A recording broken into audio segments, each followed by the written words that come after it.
You'll solve a real-time Microsoft Power Automate desktop project with me today. We are automating Excel and browsers, and I'll make sure you learn all the best practices around RPA development.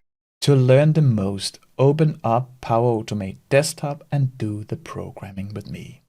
If things goes too fast, just pause or rewind the video. It's designed for that.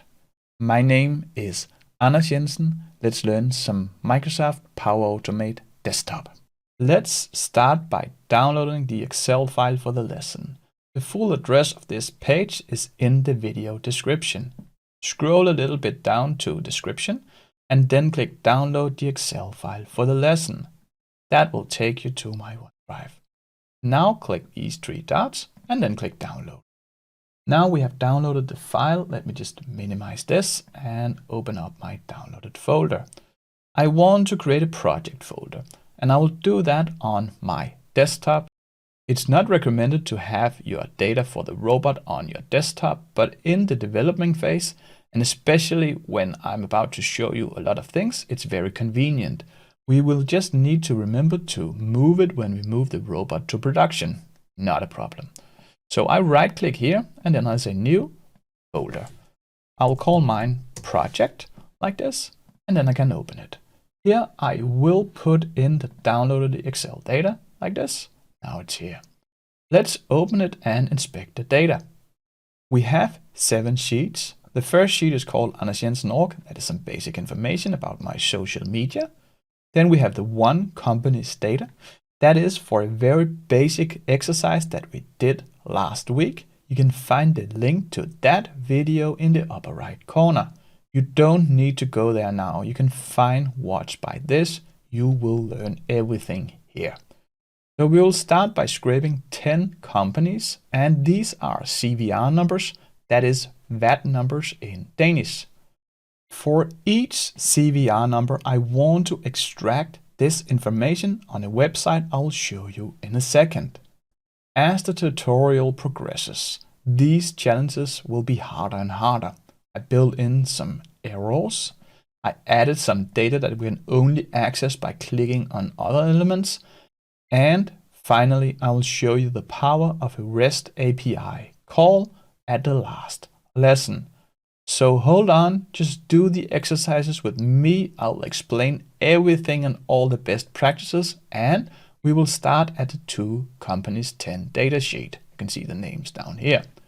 So I'll close this. Let's grab the link to the project folder so we can use that in Power Automate for desktop. You can go to that folder, then shift on your keyboard, right click on your mouse, and then choose copy as path. You will only see this if you press the shift key on your keyboard at the same time as you press the left button on the mouse. So copy as path. Now I have the path to this folder. Let me show you my Power Automate for desktop flows. As you can see here below, I have 2 flows. I have a VAT lookups flow, and then I have a demo. The VAT lookups, that is where our project actions will go. And then there's a demo. Here I will show you all the nice things in little chunks so we don't mess up our full project. But anyway, let's go to VAT lookups. Let's start by taking in the path for the project and using that as a variable. So I'll find a set variable out here in actions, and then I'll drag it in. Here I will call this project path like this, and then I will give the value by Control V here in the value, and then remember to delete the quotation marks. So now this variable, whenever I refer to the project path, this will give me this value. It has the extreme power that, let's say I move my project folder. I want to move it in production to, for example, a network drive. Then I can just change this variable here. Imagine that I use this path a lot in our flow, then it will be very hard to remember everywhere, or I will spend a lot of time doing so. So create a variable for the project path. Now let's open up the Excel sheet. So I go up here and then I'll find a launch Excel. Drag that in. I will open up a document that was our data. So in this dropdown, I take and open the following document. Now the clever thing comes in. Because I want to refer to this project path variable up here, so I can just write it in here. This one will give me the project path. But let me show you a much cooler way to refer to variables. So if I delete this, click this little X here, and now it's here. I can either click on it, select, or simply just double click. That will be here. But the project path, that was only to the project folder. So I just need to add a backward slash like this. Data XLSX. This will open up my data XLSX in an instance so I can work with it. Do I want to make it visible? Not really. It can be fun in the beginning to see the robot works through the rows, but it's also a bit unnecessary and hurt performance a bit. I'll just untick this. Open as read only. No, I want to write data back to the sheet. Scroll a little bit down. Here you can see a variables produced called Excel instance. We can refer to that variable later in the flow whenever we want to refer to this instance that opened up the document. So then I can click save. We also want a close Excel like this. So close Excel, and that is very important because in Power Automate for Desktop, if you forget to close your Excel sheet, Power Automate for Desktop will lock your Excel sheets for editing. That is very annoying. Just start by referring to the Excel instance here. That was the one we opened up here. And then choose to do not save document. We will save the document later, but for now, let's just leave it here. In fact, you can actually run the robot now. So click run up here, and that will just launch and close Excel. Nothing will really happen, but you can see it worked, that you typed in your path correctly. Now let's add some things to it. Because let me show you the data here. We want to make sure that we are on the correct sheet. Power Automate for Desktop will read the last opened sheet if not specified anything else. So that will be this one here, or imagine I was here. These two sheets look a bit like each other. We want the two companies 10 data for the first exercise. So go to the sheet, then right click, rename, Control C to copy this name. We always copy things when it comes to names, or I'll try to do it, because then we will reduce the risk of errors. Now let me close this again. So in Power Automate for Desktop, find a set active Excel worksheet like this. Remember to move it between the launch and close, because actions in Power Automate are taken sequential. That means we first set the variable, then we launch, set the active sheet, and close. You can see here that we can activate a worksheet with the name. I Control V, take the two companies' data, like that. Now we made our robot robust. Let's read the data in the two companies 10 data. So I'll find a read from Excel worksheet. Then I'll drag that in after the set active Excel worksheet. I want to retrieve all the values in the sheet. So in this drop down, choose all available values from worksheet like this. Under advanced, then just expand that and then say first line of range contains column names. We have headers. That was the CVR, name, address, and so forth as the headers. So I tick this. Variables produced, that is Excel data. We will store the data that we read from the Excel sheet in a variable that is a DataTable variable called Excel data. I will show you what that is about. I click save, then I can click run, and then we will inspect this Excel data variable. So if I go over here to variables, in case you don't see it like this, or maybe some other pane is open, then you can always click this little X up here. That will open up the variables. These here, these shows the values of the last run of the robot. We want to inspect the Excel data. So go over here to 10 rows, 9 columns, double click, that will open up our data. Here you can see our data got written in. It looks really much as the Excel sheet. but this is a data table. You can see that there's not a lot of difference on an Excel sheet and a data table, but a data table only exists in the memory of the robot. That is, it only exists when the robot runs. We call that runtime. So it will get initialized here in the robot. That was where we read from the Excel worksheet. And in case we don't do anything to this data table, this will be lost. So we need to remember to save the data. And here we want to add the data to these empty cells, and then we want to save it. Now you can ask, why do we use data tables and not just write in Excel sheet directly? We can write into Excel sheet. We saw that last week, but it's much faster and much more reliable to use data tables. You can also see here that the first row is referred to as the row 0, then 1, 2, 3, 4. That is because in programming we have 0 indexed variables. That is, the first item is always 0, then 1, 2, 3, 4. It's a little bit confusing because in Excel we are used to that the first row is 1, but don't worry, it's straightforward. After this exercise, you will not think about it. So then I can click close. Now we have read it. We already have 5 actions here, and we're going to have a lot more. Best practice is to use subflows to make maintenance easier. Imagine you, or even worse, your colleague, coming back in 6 months to update this flow. This will take time to understand, and there's a risk of error if the colleague doesn't understand 100% what's going on. So let's create a subflow to make reading this easier. There's no practical difference.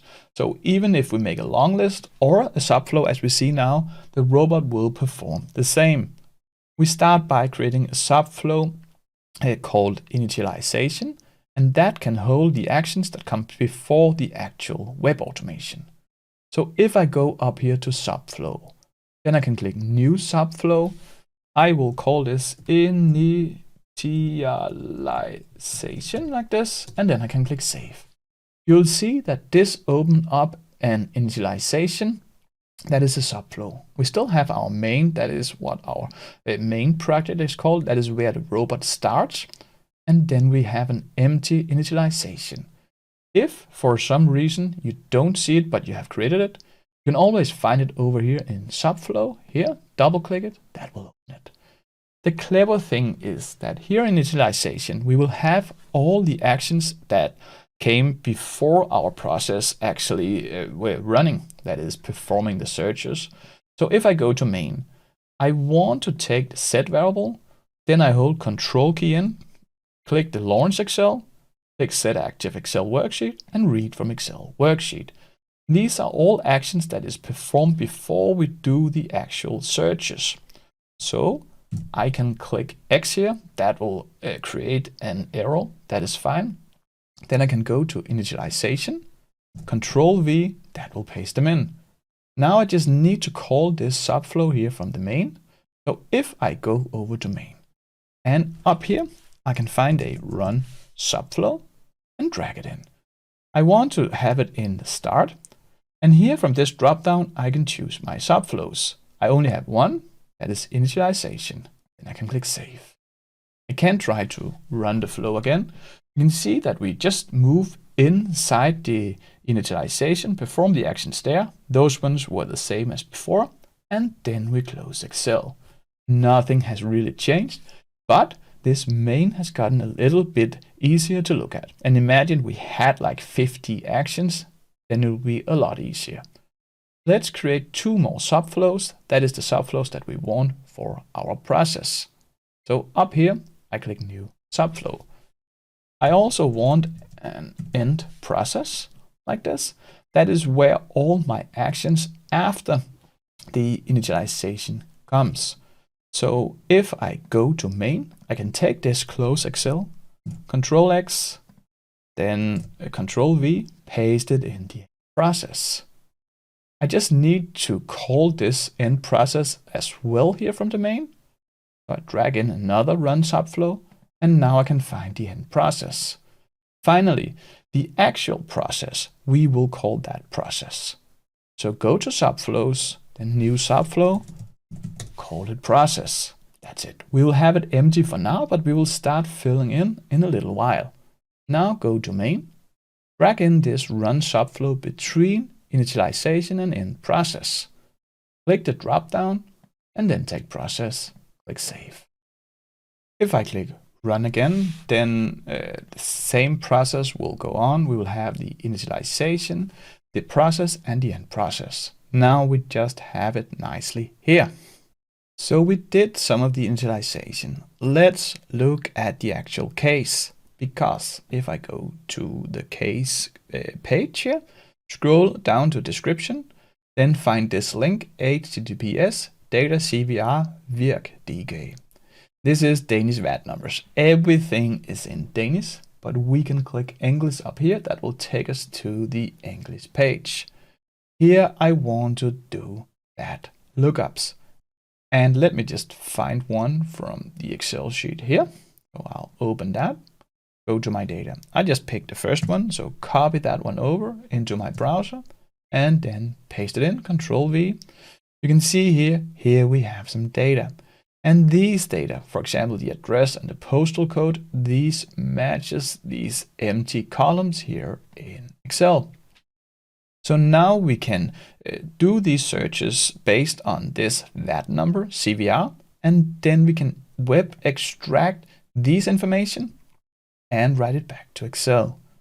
The first exercise, that is these 10 numbers, there are no built-in traps. We can do it very smoothly. But we will start adding problems to this case, problems that you will see in real life.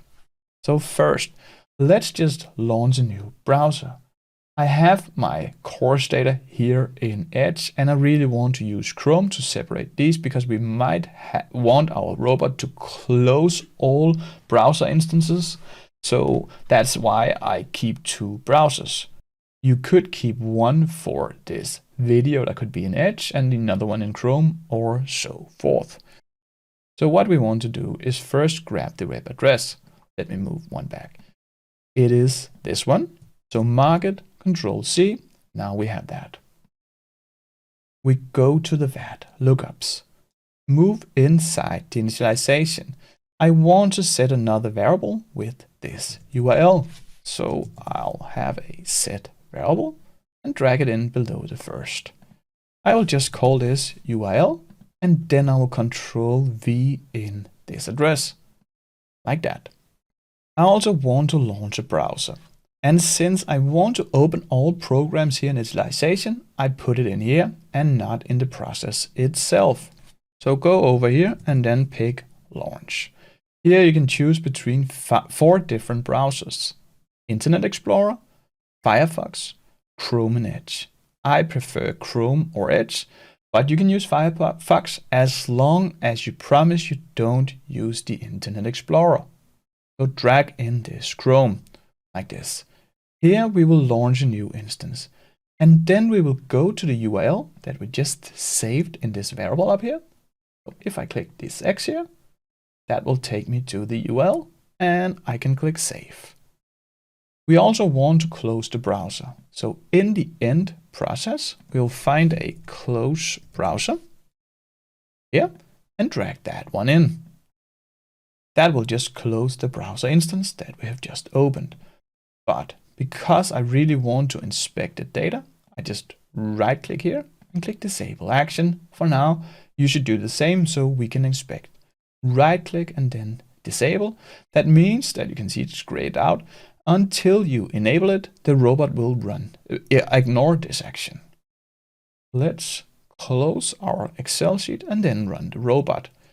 If you for some reason have problem launching Excel, it might come up with a workbook retrieval error, then click the video up here in the right corner to solve Excel problems. That is a common problem here in Power Automate for Desktop.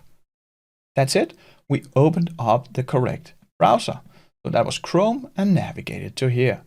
Now we want to click the English because we want to be in the English section. So I move over here. And that is actually in our process. So we'll find a click link on web page. So click link on web page and drag that into process.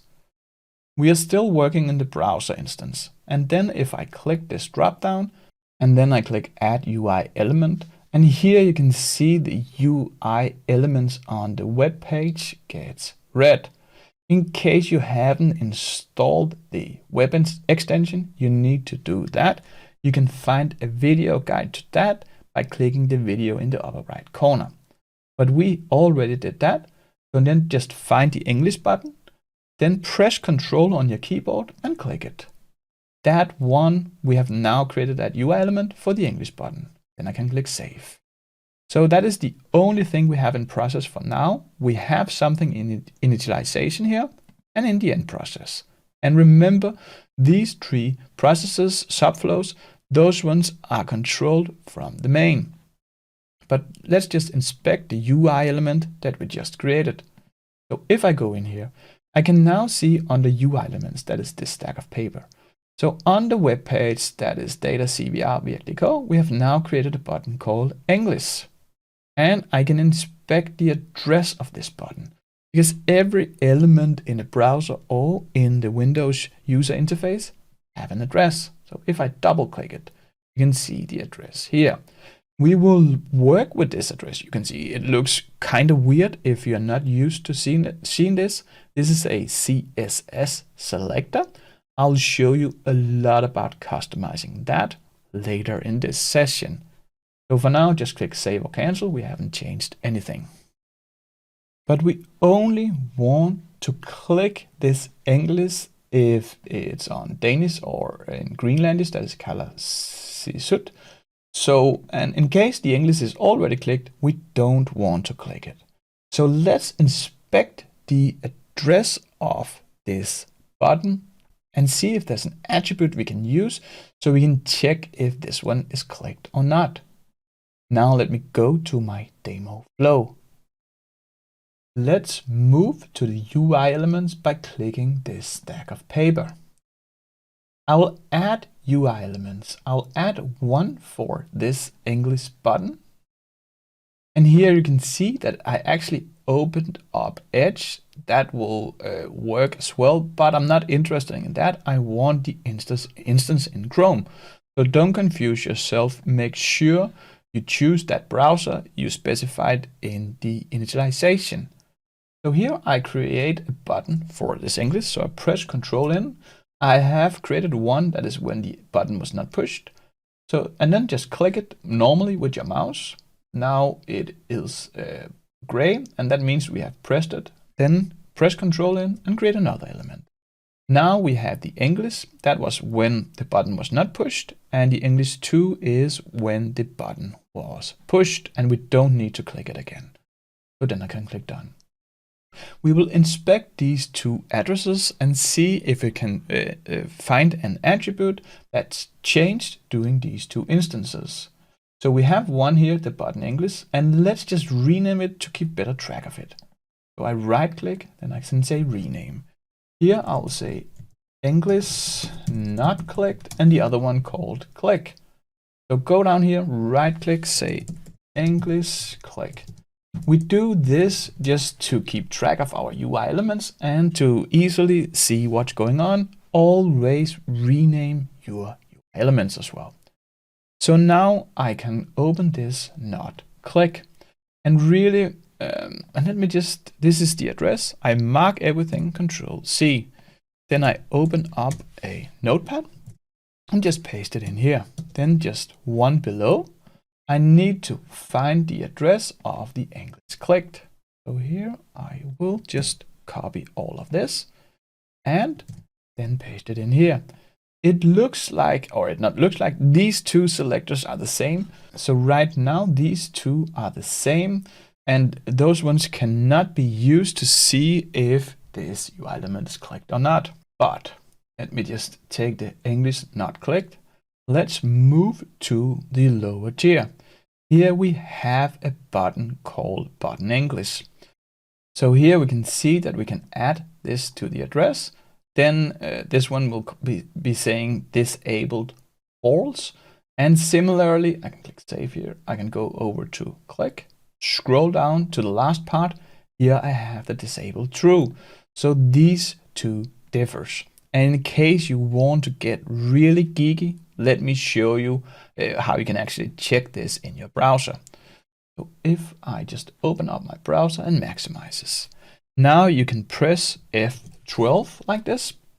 That will open up the developer tools.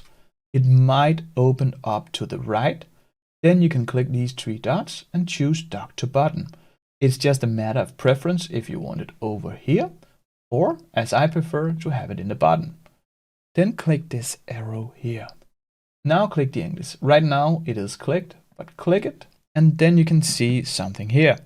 That is the element called button, and then we have some attribute, type button, class something, and here you can see the disabled. But if I just have the Danish open and then click this arrow again on the English, now you can see we still have this button element, but now we don't see the disabled.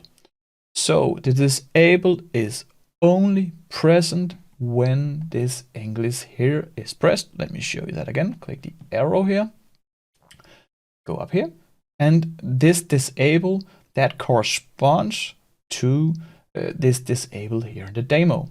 So what we will do, the strategy, let me just click save or cancel. Save is fine. So what we will do here in the VAT lookups, we will do a check, and we will do a check whether or not this disabled attribute is true or false. Let's go create that in process. So we will normally just have a click link on web page, that is this one, but I only want to click that if the English button is not clicked, and that is if this disabled is equal to false. So right now it is clicked, then this disabled is here, then it is true. We don't want to click it, but right now it will not be there.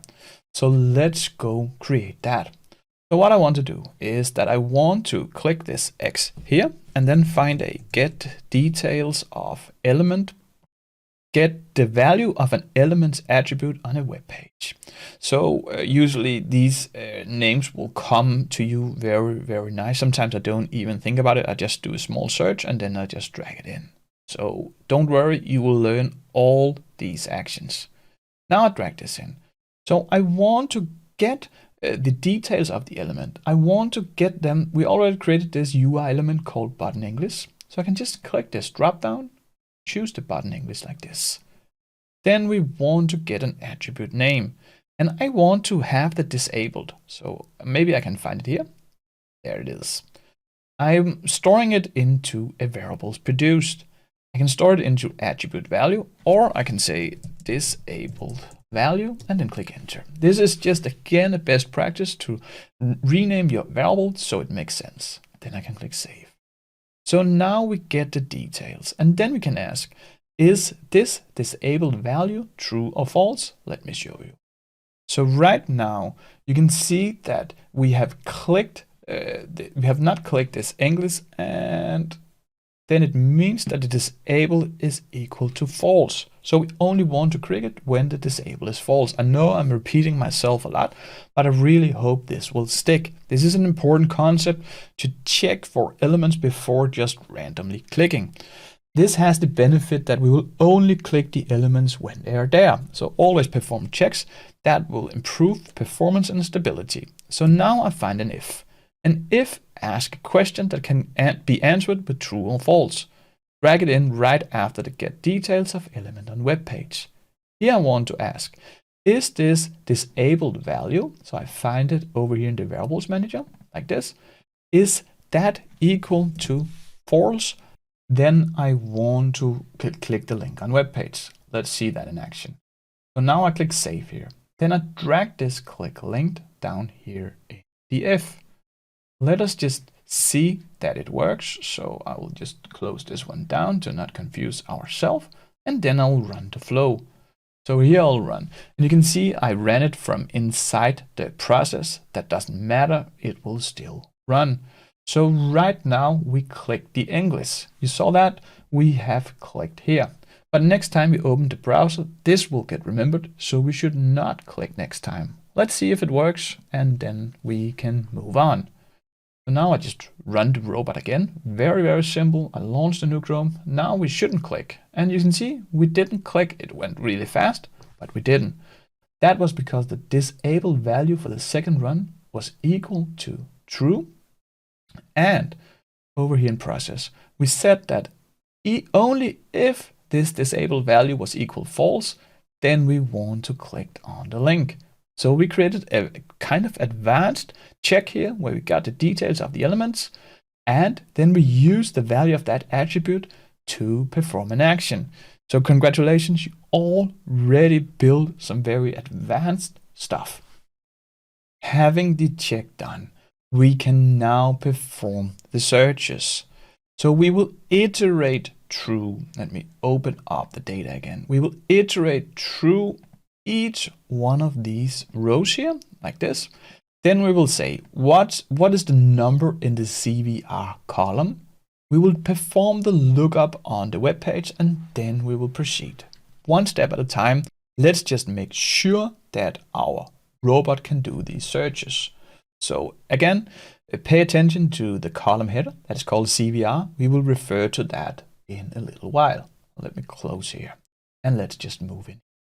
So to iterate to an Excel data table, remember we had that over here in the Excel data. I open it, we had this data table. So to do that, I'll find a for each. A for each, take each element in a collection and do something to it. I'll paste it just below this end. So what value do we want to iterate? Well, we have our data table called Excel data.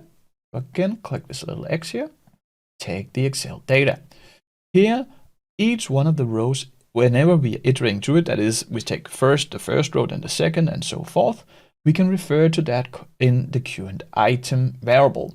So let me just show you how that works. So now I click save. So here we take each row one by one. And so if I want to do actions that refer to the data in the Excel sheet, I can refer to the current item to get the row that we are at. That works like this. So let's just inspect the data before we proceed. So here I'll find a message box, and I will, so under message boxes, drag in a display message. Here I will try to refer to the CVR number, that is the current item. So click this little X here, take the current item, and over here you will find these square brackets like this, single quotation mark start, then just say CVR, single quotation mark end. Then we can click save. So this one just pops up a message box with the CVR numbers. And let me just close the browsers for now, and then we can run the robot. This is just to inspect how we actually refer to data with our robot. So now we'll open it up. We don't perform any actions, but we just see that we can actually get each one of these CVR numbers. We'll get 10, so I'll just press enter, enter, enter. And instead of having those ones here in the message box, we will just type them into this search field, just like a human would do. That's it, our robot ran. So again, go to process. Instead of this display message, we will have a populate text field on web page. So if I move over here, I'll find a populate text field on web page and then just paste it in below. We'll need a UI element, and that is this search field. So click this drop down. Here you can see we have our button English. That was the button that we inspected. Click the add UI element. And here, with the red border around, it's called input text. Press Control on your keyboard and click with your mouse. We have now created another UI element. We just repeat this one up here. It's nice to get practice. So click this X here, current item. Now we need to say this will give us a data row. So this will give us the entire row. We only need what's in the CVR column. So hard bracket start, single quotation marks, CVR, single quotation mark, hard bracket end, like this. Then we can click save. And now you'll see we refer to the same thing that we did before. So I can delete the display message. This was only for logging and showing off. at least showing off what we have learned. Let's just go to the UI element again, this stack of paper. Because here we have a name called input text search CVR. Again, best practice says that if it doesn't make sense, then rename it. I will just right click, rename, and here I'll say CVR search field. When I press enter, look over here. You can see that this UI element over here, it automatically updates. That's beneficial. So if we change it here, it will change it everywhere. Our flow, if we had used it multiple times. Right now we have only used it once. So let's close that again. So we can now do these searches, but we will run into a problem because when we have done a search, now I'm just typing in 8 random numbers. There wasn't a result, but when we have done a search, then there will be a result down here, and this search one will not be visible. And just to make 100% sure that you know what's going on, let us just do a search of this here. So right now, look at the flow here. So what's happening is that we are doing this search, and then this next item, we will do another search, but there's no search field. So we need to navigate to the front page to perform another search here. No problem, I'll go over here.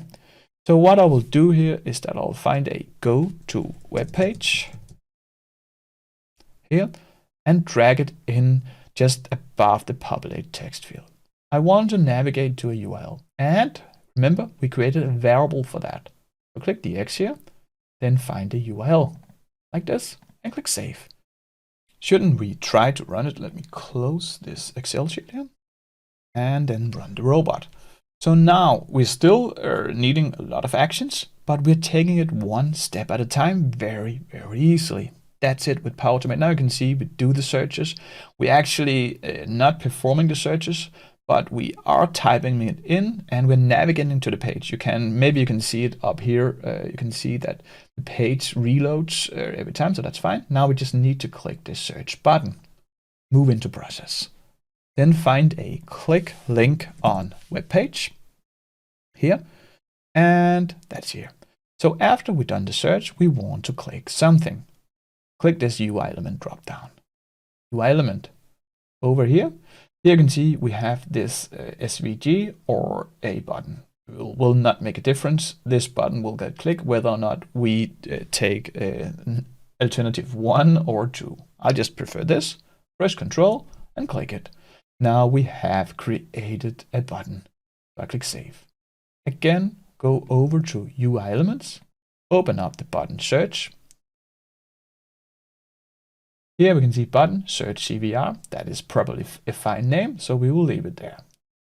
Now the exciting thing comes. Will this work? Let me close my browser instances. So let's click Run and test that the robot actually works. Let's just fast forward over this search.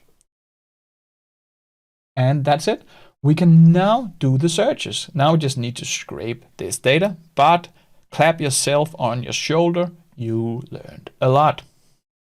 Now we will scrape the data.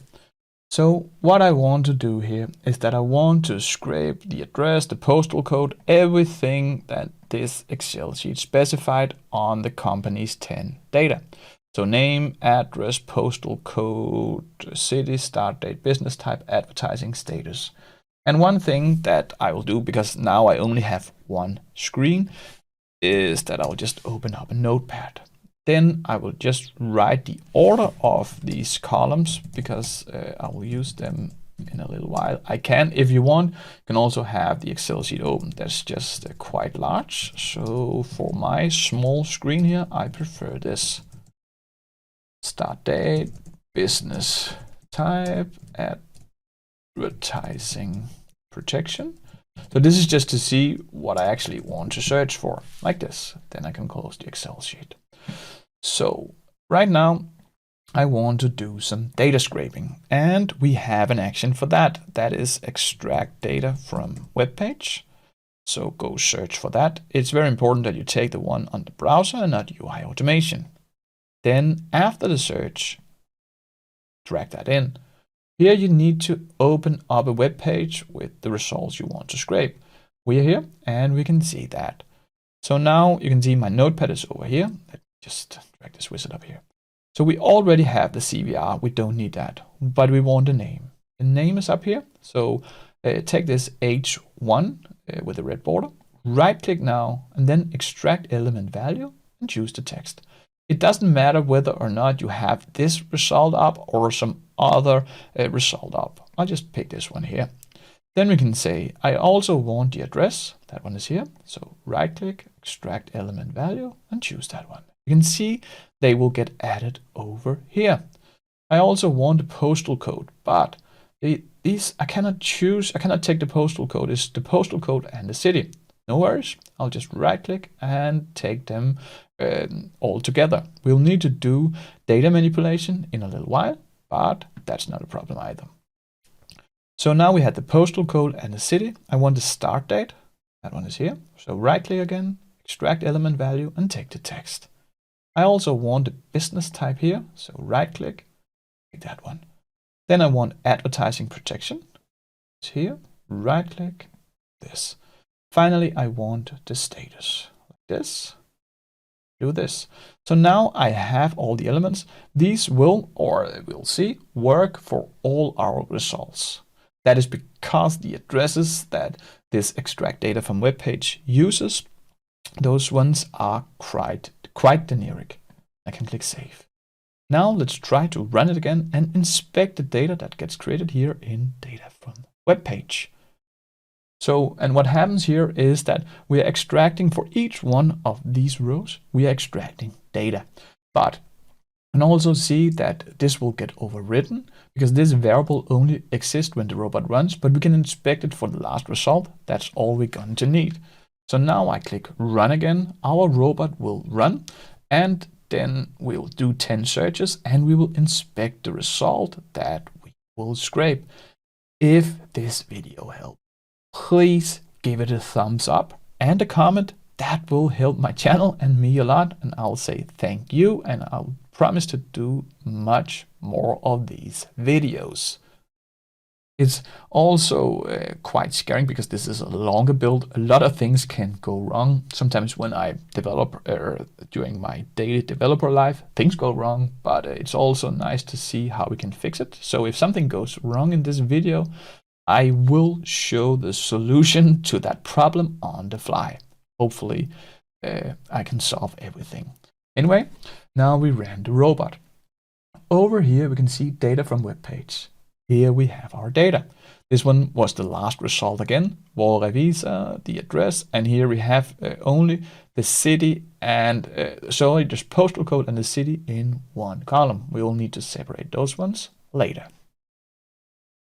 So each time this data from web page gets generated with data, we will write that into our Excel sheet.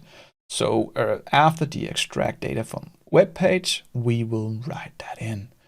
We also, one thing that we'll need to do is that we need to keep track of what row we are at here in our Excel sheet, because we will use that. So this is row 2 and now it's Excel. So the first row is 1 and here we have our headers. So the first row with data is 2, 3, 4, 5, 6 and so forth. Let me close that. We will create a variable with that information. That is just, we say it's 2 in the beginning. So in initialization, then I will find another set variable. Always keep your set variable in the beginning of your robot. Then you can easily see him when you open up the robot, and if something needs to be changed, for example, a URL or a path, you can just change it in the beginning instead of looking for it. Here I'll say row number like this, and the value will be 2. So I click save. We also want here in the process, so for each time we move to the next item, we will add 1 to that row number, because that means we have got to the next row. So drag in another set variable here in the end. Here you can click this X again, then find the row number, and now we will add 1 to it. So say row number like this, and then we will say plus 1. What am I doing here? +1 %sign n like this. That's the way we add 1 to it. I can click save. We're going to use that. So find a write to Excel worksheet like this. and we will drag it in after this extract data, but before we add one to it. So what value do we want to write? And here we need to talk a little bit about what we're doing. So then I can click save. The data we want to write, that is in data from web page, and let me just open that one. Here you can see that is a data table. But we need to refer to the first row, that is this one. And the way we do that is to go into Write Excel Worksheet, the value to write, click this X here, data from web page. Inside it, right after the page, have a hard bracket start. Then you'll say 0 because that's the first row in the data table, and hard bracket end. The write mode, that is unspecified cell. And since we have our CVR numbers in the A column, we will not touch that, then say B.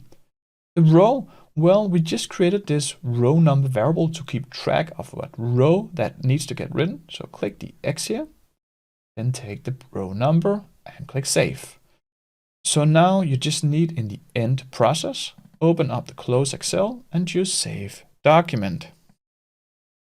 And just click save, and it doesn't matter if we close these instances or not, it will refer to a correct instance. But for a clean view, I just click run here. So now we are again launching Excel, and then we perform 10 searches. But now it's exciting to see if we're actually able to write this back to Excel. So, and we can't really see it before the robot ends. So let's just enjoy that our robot actually worked up until this point, and I hope you learn a lot. Remember to subscribe to the channel to get my new Power Automate and Power Automate for Desktop videos coming up right in the future. So I'm not really sure which row we're at, but we will just stop whenever the robot stops doing these searches. And we could of course have only 5 add numbers in the browser, in the Excel sheet, but that's fine. Now I go to my project, open up the data. There you go. You have now built a robot that could read these CVRs, and then you can web scrape these results and write it back to Excel. But you can see that we have the postal code and city, and these two needs to get separated. So the rest of these ones will go into the right columns. Not a problem. Let's go create that. So now our solution is to take all the data and gather it in Power Automate for Desktop, and then at the end write it out. Here we were writing to the Excel worksheet for each one of the rows. Let me close this one and let me show you in the process. So for each one of the items, we were written to the Excel worksheet. We did that because it was easy and we could just take the entire row here. But since the data doesn't match what we want into Excel, we are creating we are actually creating a full customizable solution. And this solution is the one I go with, production. So what we want to do is to create a data table for the results, and then we can write things to that. And again, a data table is a table that only exists when the robot runs, that is during runtime. It looks entirely like an Excel sheet, except that the first row is just referred to as 0, 1, 2, and in Excel it is 1, 2, 3. So just one number below for each one of the rows. It's very performance efficient and very, very easy to do. So instead of this write to Excel worksheet, I can delete it, but since some of you might want a code, I just right click and click disable action. If you want the code for this entire project, then send me a DM on LinkedIn and I will send that to you. So we extracted the data, that is data from web page. Let's see how we can, because we have a problem here. We need to separate this postal code with the city. Not a problem. So what I want here, let us do the postal code first, is that I want a get subtext here. I'll drag it in right after the extract data from web page. So the original text, that was the data from web page. I still refer to the first row as 0, but now I want to say, I want to have everything that is in a column where the city and the postal code and the city is. So let me just click save here. This will give us some errors. No problem, we'll fix it. So what I want to do is that I want to grab whatever is in here. That is 0, 1, 2. So the third column is number 2. Sorry, that was a little bit confusing. I hope you got it. So what I'll do here is that I'll have another hard brackets and then say 2. This will give me the postal code and the city. I will say I want to start at the start of the text, and then I want 4 numbers. That is because Danish postal codes are always in a 4-digit format. So I can just do this. And then in variables produced, click that and rename it to postal code like this. And I click save. Similarly, we will do that with the city. So you can mark this, Control C, mark this right to Excel worksheet, Control V, and now you have 2 the same ones. We will just customize this to take the city. So open that one. That's the last one. We are still looking at this postal code and city. So leave that one. The start index, that will be of a character position. And the character position, we want to start at index 5. So here we will say position number 5. And then we will say we will just go to the end of text. That is because we have 4 digits and then 1 space. So we'll do that. Remember to change the variable produced, like this. I just need to edit it like this, and then I can click save. So now we have separated these 2.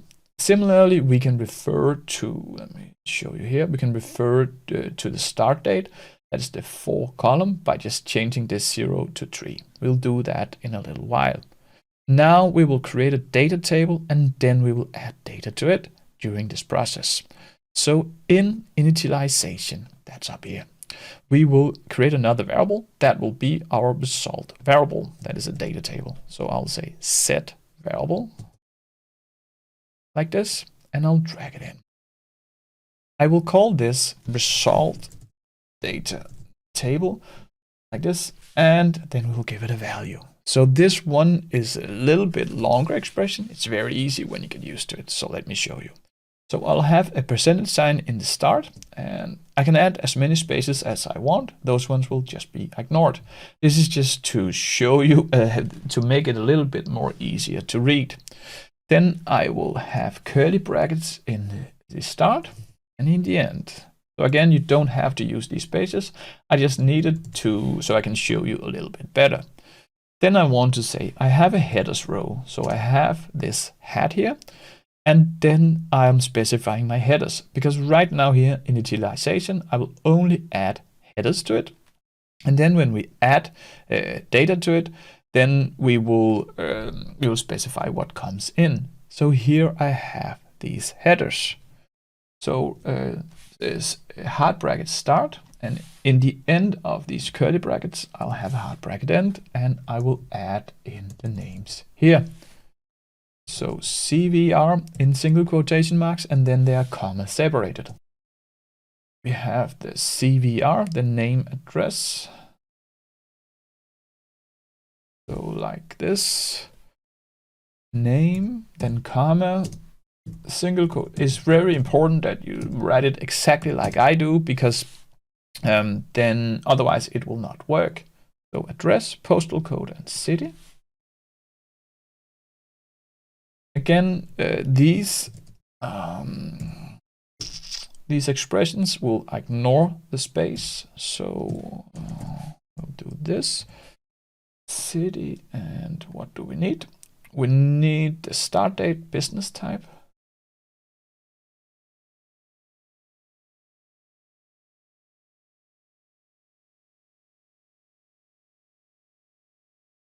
Business type like this. And what do we need next? Advertising protection. Let me just copy that. That's what I said in the beginning. Always copy. Taking my own medicine. So advertising, and then it was status like this. So I hope you have written it like here. Now we created a data table with these headers. So then I can click save. Here we will have a syntax error. That's probably because we forgot one character. Let's see if we can find it. And yes, it's here. We forgot a single quotation mark in business type. So Power Automate for desktop warns us if we forget something. Now it's right. So here we are setting this data table variable. So for each one of the results, we will add data to that.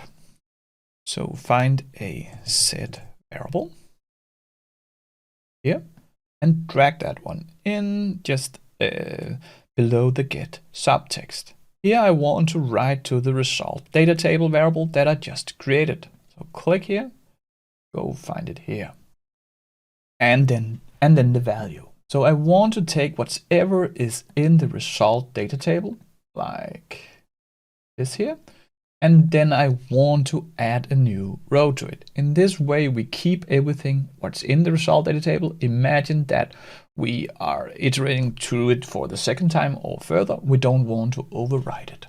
So then I'll say result data table, and then I'll say plus. Then I'll say hard brackets start, and then hard bracket end. In here, I will have the first item. And here I'll just type in the CVR number. We already got that. So I will say current item like this. Then in hard brackets, single quotation marks, I will say CVR. Then a single quotation mark and hard end. So here we are just typing in one value. This will not work, but a good way to check sometimes if you want to check that is save it. And if it says syntax error, then you know you are not right, instead of just writing a long expression, which will be very hard to validate. So first we want the name. So, and we know that was the first occurrence at our data scraped page. So I'll say comma, and remember to have it inside these hard brackets. So I'll do this. Then I'll say data from web page, and then I want to refer to the first row like this. And for the first column, I will do this. So 0, 0. Then I can click save, and the syntax is still good. So similarly, I'll just add the next one, that was address. So I can just copy this, Control C, and go out here, comma, paste it in, say number 1.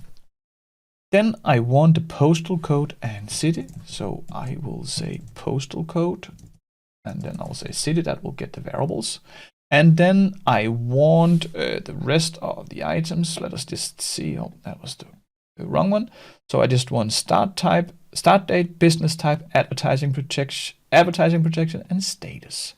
And those ones will be, this one here from the scraped results, that was 1, 2, 3. So the start date will be in the 4th column. So that we'll refer to that by saying 3. Let me just show you, it is easier when we see it.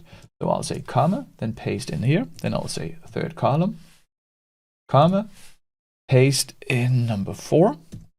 And I'll say comma, paste in number 5, comma, paste in number 6 like this. Then I can click save. So now I am writing the result back here. And one more thing, we'll go to the end process. Because now, before we save, we need to write the data table to an Excel worksheet. So I'll find a write to Excel worksheet like this, and then I'll drag it in up here. What value do I want to write? That was the result data table like this. Where do I want to write it? That is unspecified cell. I'll say in the A, and then I don't want to overwrite the headers, so I'll just say 2. Then I can click save. Shouldn't we go test the automation again? So let's try 2. And then we'll just enjoy how our robot solves yet another problem. So here we are navigating to the first item and the second one. And here in the set variable, each one of the results will get added to the result data table. So one by one. Is this video helping you? Please let me know in the comments what you think of it. And if you have problems you want solved you can paste it on my Discord. The link to the Discord is also in the description below. But for now, we will solve this nice case. This is a nice case because it will teach you a lot. We'll come to a lot of the problems that we're actually seeing in RPA development. So let's go inspect the data. So here I open up the data, and now we have the postal code and city nicely separated. So far, so good. So that was the first one that we're trying to solve. We can now separate them, and we have a much more flexible solution because we can easily, let me just go in the process, we can easily add results to this, and so that one will be very easy. Now for the next problem, because I don't want to overwrite the original data, so I want to do dynamic file naming. I'll use a date time to actually be able to do dynamic file naming and do unique thing, because each second in your life is different. That will have a different timestamp. So we will use that. That is the timestamp when the robot starts. So in the initialization, then find an action, say get current date and time like this, and then we will drag it in. This will just get the current system time when the robot runs. So I click save. Now I want to convert date time to text. So I will just find a convert, and then I'll say convert date time to text. Remember to take it in after the get current date and time. So I just want to convert this date time up here. That is because this is in a date time format. I need to have it in text so I can use it when I save an Excel sheet. So click the X here up here. Then you will say current date and time. So here you can choose a standard format. That lets us choose between a lot of format, but it's not really suitable for file names. So what I want to do is to take the custom and then specify my own format. I want the years, month, days, hours, minutes, and seconds. This is how to use custom date and time format with .NET. There's a link to that in the course description as well. Let me show you down here. But for now, just believe me, this will work. So then I can click save. So now we have the current time. Then we go to the end process. We go to the close Excel. Now we want to save it to a specific name and then just not overwrite what we have. So choose the save document as. The first thing we want is the project path. So I will find the project path here. Then I'll say backward slash. Now we will use our date. So here I'll say X. Then I will say formatted date time like this. Underscore. And then it will be data XLSX. This is just to make sure I don't overwrite data and I keep a track of when the robot has run. So let me be sure to have saved it and close it and run it again. Remember to save your robot here and there because there's no autosave in Power Automate for Desktop. When you quit, Power Automate for Desktop will ask you if you save, but sometimes you just forget it or hard close your computer.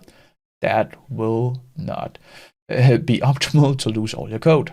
Now let's run it again and just see that we can actually do dynamic file naming. So we are reading Excel, we do 10 searches. The only thing we do here, that is just to have a better name for our Excel sheet. I'll take a sip of coffee while this runs. I drink a lot of coffee here while I develop. And yeah, what are you drinking out there? Coffee, cola, water? I should drink more water actually, but yeah, that's it. So now we do the searches. And hopefully we have solved the dynamic file naming. So here we are extracting data, and we can actually just move this a bit. We can see that we are at row number 11. So this is the last search, and hopefully we have did it right. So here we have in our project. Now we have added a timestamp to it. That's quite clever, and we can even open it. And we can now see that the results, these ones are totally the same. We have just created a new Excel sheet with a dynamic timestamp. Isn't that clever? So let's do some error handling and logging, an important concept for developers. So if I just open up the sheet again, move to the 3 companies 12 data. I put in 2 errors. You can see that one of them is 1, 2, 3, 4, 5, 6, 7, 8, and one of them is 8. And let me show you why they are errors. So if I go to the front page, 1, 2, 3, 4, 5, 6, 7, 8, like this, then I search, we found 0 results. And similarly, if I type in 8, we found 170,000, blah, blah, blah. So these 2 errors we want to handle, because imagine that you search for 8, then there will be no thing to scrape, like we configured our robot to do. That was the name, address, start date, and then our robot will fail. It will actually stop. So it's very important that we handle these errors. These could be errors from the business side, that they filled in wrong numbers, or simply just numbers that are expired. So we need to solve for that. So, and as you saw, these gave us 2 errors. We have 1 error with 0 results and 1 error that is if we have more results than 1 multiple results. So let's try to solve for that. So we need to verify, are we on the correct page? Then we can start scraping. And let me just show you one result. We can use this CVR number. So this element here will say, is that present? Then we'll start scraping. Otherwise, do this. But let's take one step at a time. So here I will right click, rename, copy this one, and then just close it. So I go back to Power Automate for desktop, then go to initialization, set active worksheet, change this to 3 companies 12 data. So now we have the right thing. Our check will come into the process right after we have done the search, but before we scrape. Find a if web page contains, like this, and drag this in here. So here we will ask for a UI element, and it's important that you have this result up so we can create this CVR number. So here in this UI element, I will say add UI element. I will take the CVR number, press Ctrl, and then click. And we have this UI element here. Then I can click Save. So that one is called bold text CVR number. We will just let that be. So if that contains the CVR number, then we want to extract the data. We want to get the subtext, want to get another subtext, and we also want to set the variable, that is, we get all the data. But in our sheet, let me just open the sheet that we're working in now. That is the 3 companies 12 data. We also have a log column. So we need 2 things. We need to fix, let me just close this one here. And that was right after the status. So we need to add a log to this one here. And the way we do this is just to, let me just see that I am on the correct thing. After the last item in our row, say comma like this. And then we can write in a message in single quotation marks like this. Here I'll just say successful like this. And similarly, I will, then I need to save here. But here, I need a single quotation mark in the end. And again, writing these expressions will give you some errors. So now I just need to, because I added 1 to this row in the initialization, where I set the variable, I also need a log column. So I'll say comma, single quotation marks, I'll say log like this, and then I can click Save. So now I have, when everything goes right, we are moving in here.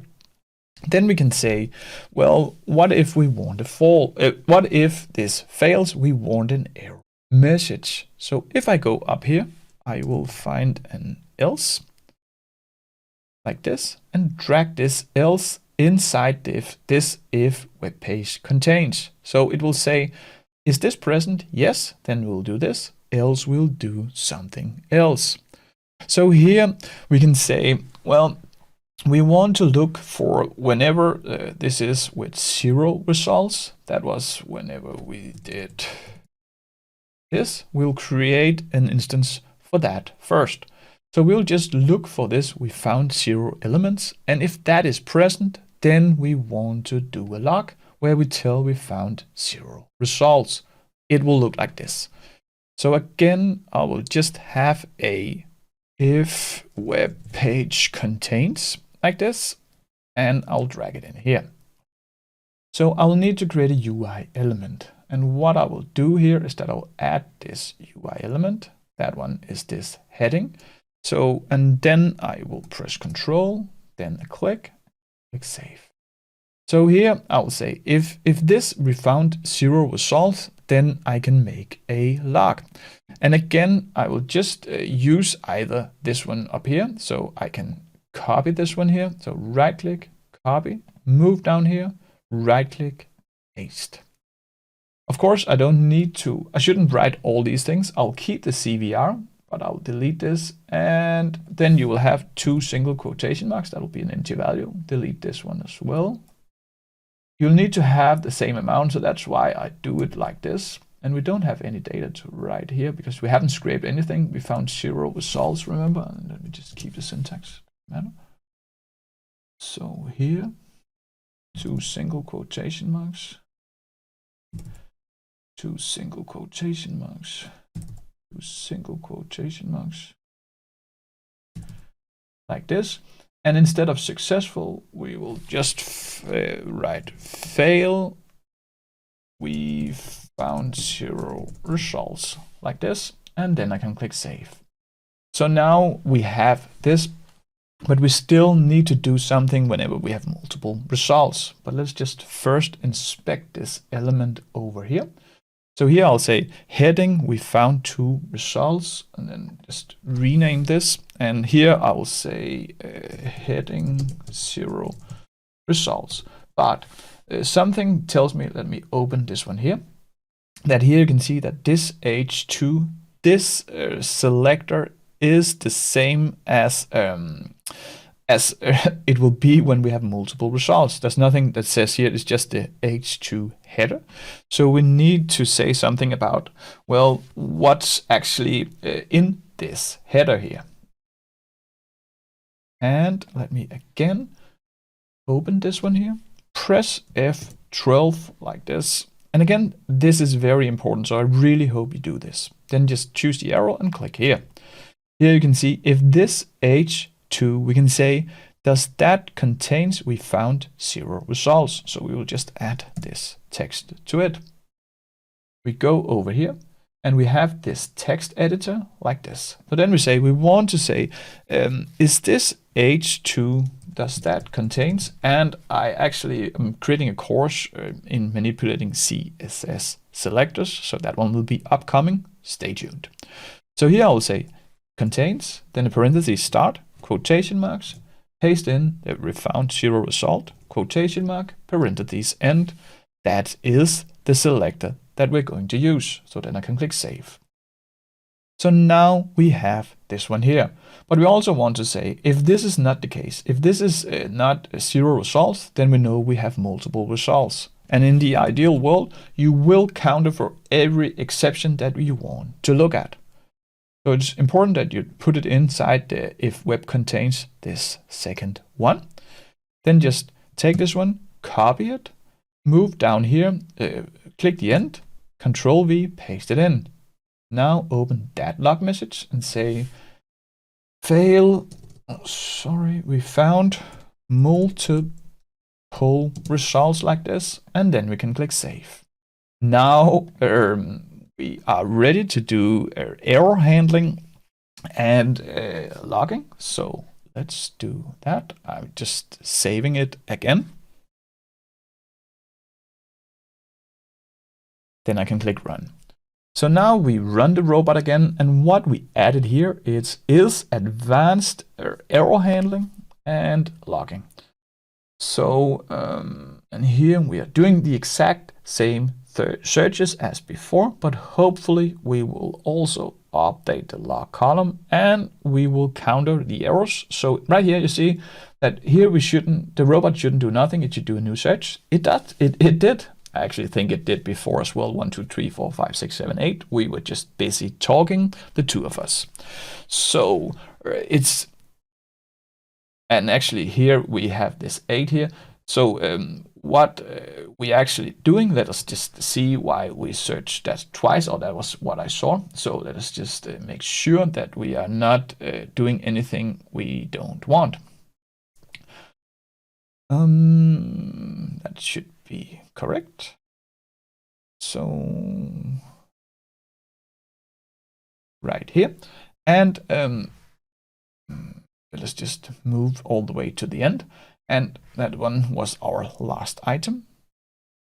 That's it. So let us just move to the data. And this one was this one here. And here we have this 3 companies data. No, that was right. We have this 8.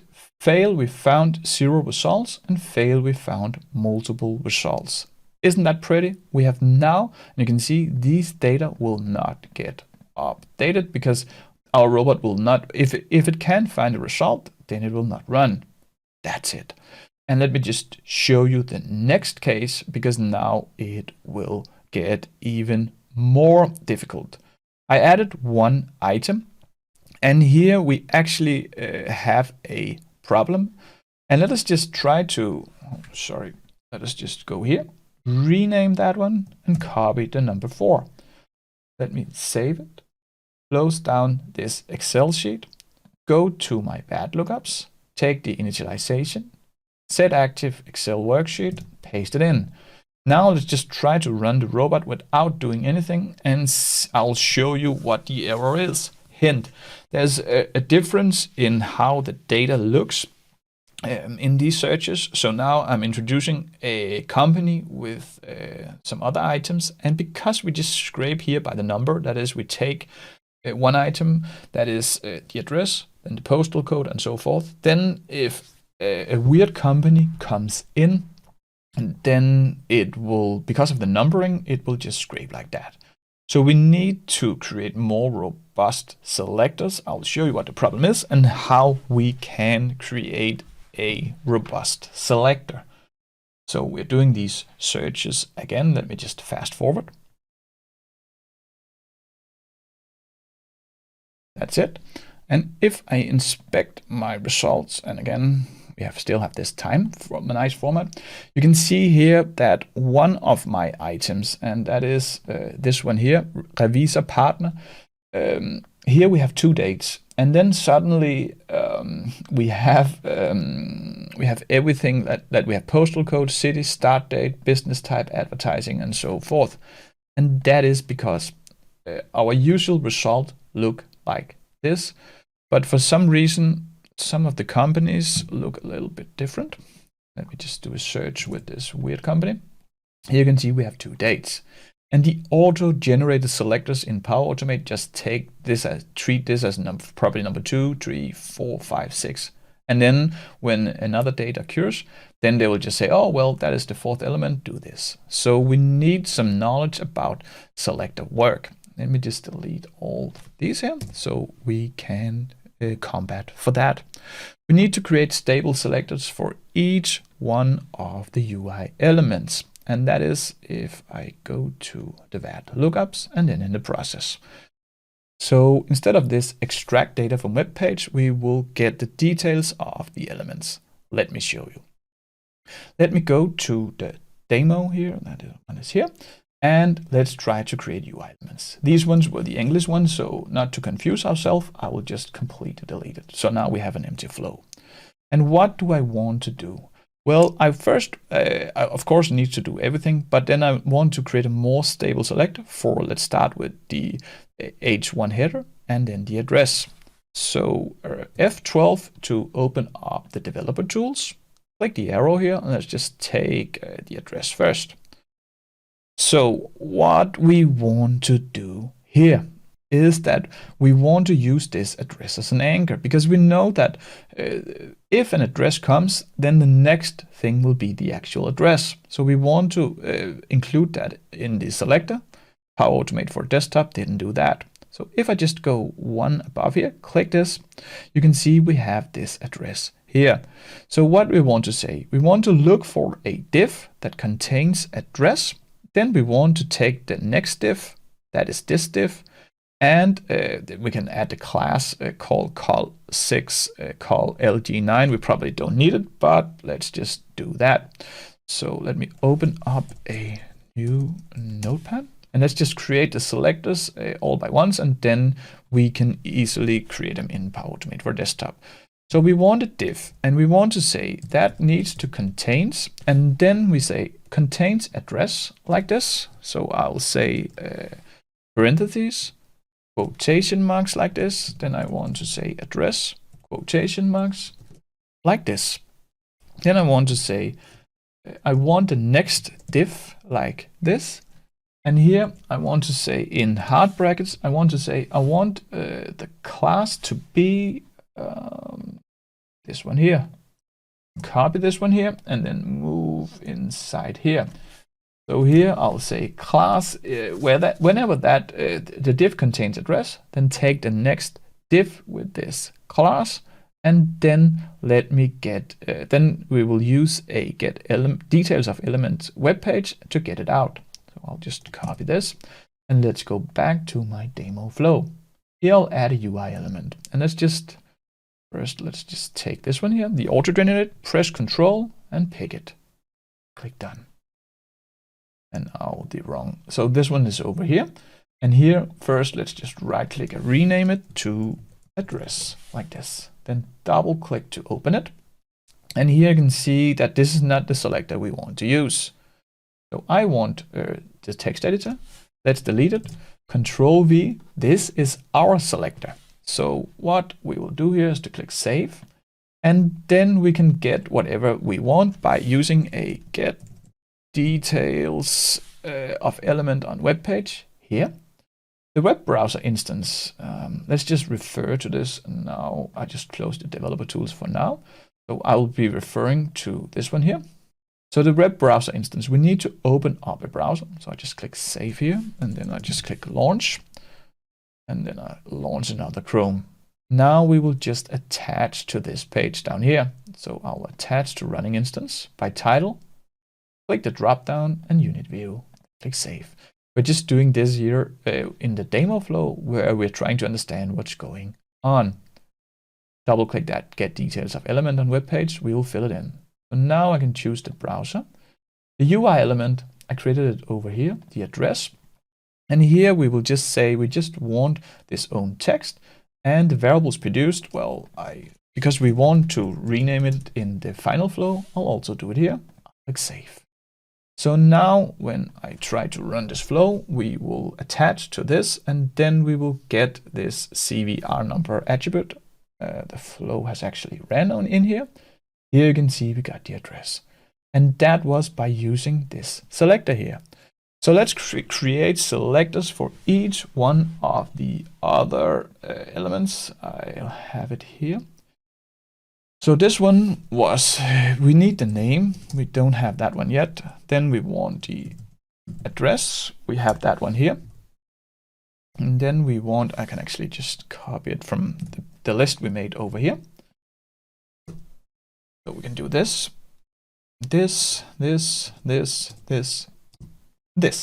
So now let's just take the postal code, city, start date, business type, advertising protection, and status. And let me just move in here. So now I opened up F12 once more.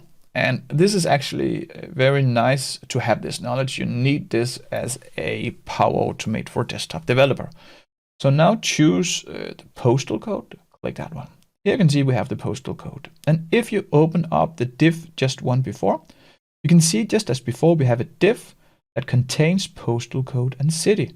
So if we say, if we just tune this one here, so let me move in here. We are in the postal code. So here I want to use the postal code and city instead of the address. So, and this was just to do this.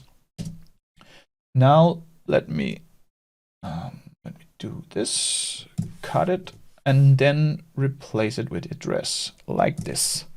So it's reasonable to think that we can do it with each one of the other elements, and trust me, I just did it before you came. So right now I will fix this one in a little while, but you can inspect your developer tools to see that I'm actually doing it right.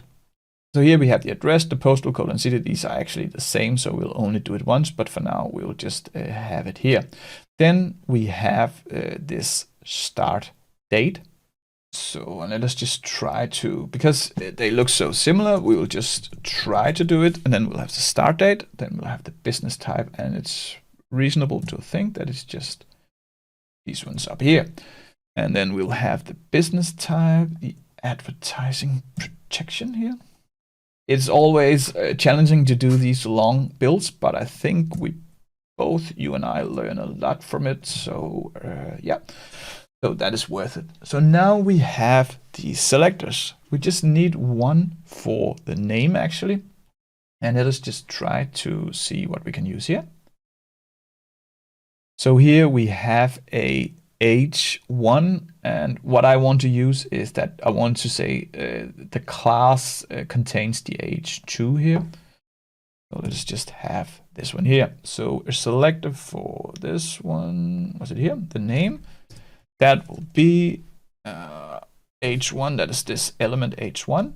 Then I want to say in hard brackets, I'll paste in this class, and I will just, like this.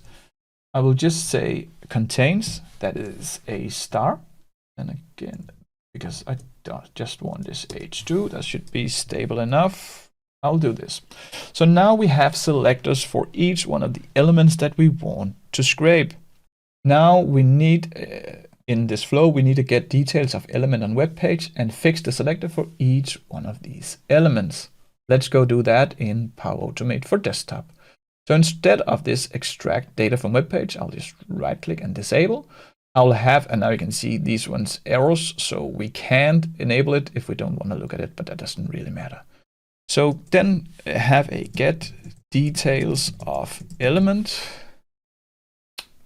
like this and drag it in here. So we need a UI element, and we're going to create that because we haven't created that one here, or we can just pick one and then just fix it afterwards. But I like to just do this so we don't confuse ourselves. The first one is the name. We don't use these ones here. And then we're saving it into a name variable like this. So then I can just click save. And we are going to fix it over here.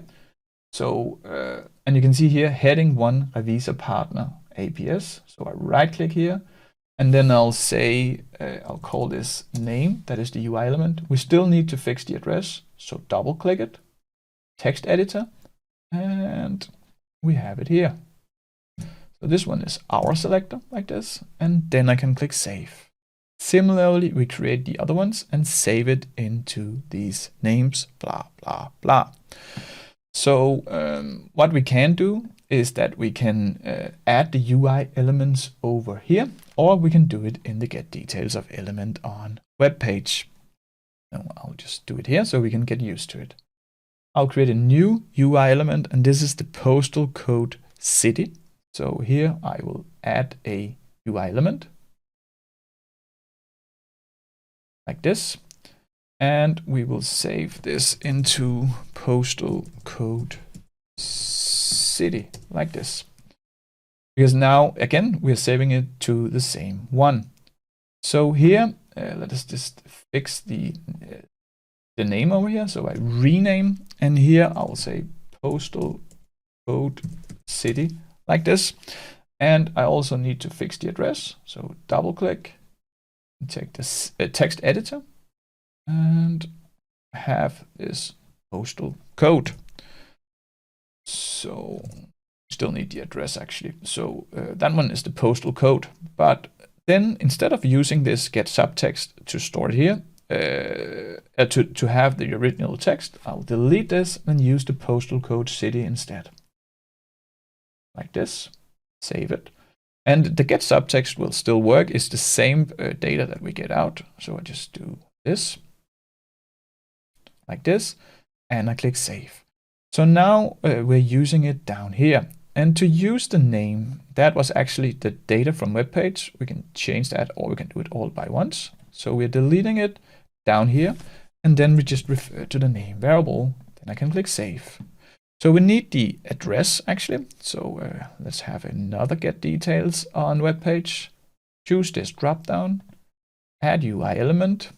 And in case we forget one, that doesn't matter. We will pick that up when we run the robot. We will store this into address like this.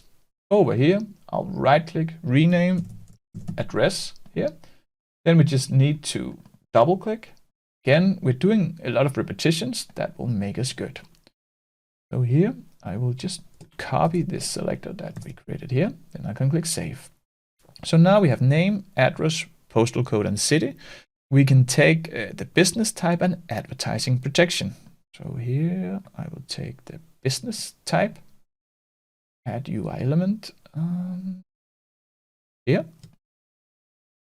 And I will store that into this business type like this.